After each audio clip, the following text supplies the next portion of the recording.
Internet security provider Kaspersky has blocked more than 206,000 mobile malware attacks across the Middle East, Turkey and Africa in the first 6 months of this year. Out of these attacks, a combined 30,000 originated from Nigeria and Kenya. That's followed by South Africa. Joining us to explain mobile malware and what users can do to minimize exposure to the threat is Bryan Turner of World Wide Worx. Bryan, thank you very much for joining us this afternoon. And that's just it. What are we talking about here? Mobile malware. Thank you for having me on the show. Mobile malware is essentially what we know as computer viruses living on our phones. And that can be quite scary because we're in an age where we use our phones a lot more than we use our computers. We use our phones for practically everything, right? So whether you're paying for a service or whether you're looking something up, there's been fears that, there are people that can listen to what you want to do on your phone in order to generate advertising for you. But in this instance of security, what exactly are we looking at? We're looking at exactly what people are afraid of and exactly what you mentioned. Instead of companies spying on you, it'll be bad actors. So it'll be a single person who distributes a special type of malware called a Trojan virus. And that monitors what happens on a phone, and it can be very scary if one has this type of malware on their device because it can track everything down to the exact keys you type in on your keyboard, which is incredibly scary when we think about that we use our phones to sign into our internet banking, for example. So when we say that a combined 30,000 originated from Nigeria, Kenya and South Africa, what are we saying? That we did this or this was done to us? A mixture of both, because South Africa throughout the, well, not just South Africa, but Kenya, Nigeria and South Africa have become a lot more adept at, one, being attacked during the pandemic because we've moved a lot more digitally, and two, becoming attackers.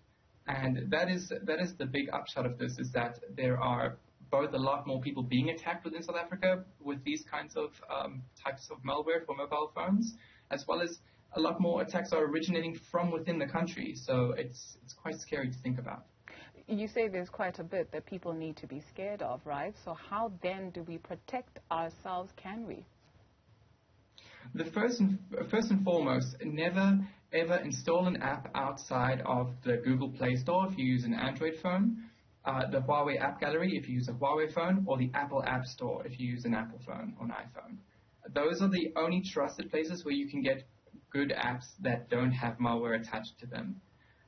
Conversely, never install an app from the browser, never install an app from an SMS link, and never install an app from something that's from a file that someone's WhatsApp to you. Don't install apps from unknown places other than your phone's app store. When one pictures a cyber attacker, right? One pictures somebody sitting in a dark room with a big box of pizza, doing all of this to attack people. Perhaps just talk us through what an attacker looks like, right? So we assume that it's people who are not necessarily into, being out and about, but it could be you and I. Exactly. Attackers, at least from the attackers that I know, they love to frequent coffee shops. And that is for the pure reason that they use the coffee shop Wi-Fi and they get lost in the crowd. It's basically like a free VPN. And that is the scary bit, is that you could go pick up your coffee and the person on their laptop in the corner could be performing and distributing mobile malware, for example, and cleaning out people's bank accounts. So it doesn't have to be someone who's a hermit in a home, but it could be someone that's out and about just trying to hide themselves via the different Wi-Fi networks that are available in public. It would seem that these, cyber attacks are the new currency. So who actually regulates the Internet? So in South Africa, we have a few regulatory bodies that deal with this. A lot of them tie in with each other, but the most popular one that we know of is RICA, the regulation of the regulator that deals with a lot of our mobile phones. Phone connectivity, as well as with our landline connectivity and now fiber connectivity as well. So that all kind of ties in with the whole landscape of internet access. regulator has done quite a lot in the past in terms of internet piracy. So that is downloading content like movies and music illegally. But they're beginning to move more into the cybersecurity space, and it's welcome to see that we're moving faster than other countries at the pace that they're currently going. What do we know about, sometimes they will ask for a ransom, right? So it's not just only about mobile malware, but we've seen a number of companies also being targeted where their data has been compromised. What do these attackers, usually want? Usually it's money. So whether they try and get you to send the money, or if they try and pull the money out of your account using your username and password, it's almost always about money at the end of the day.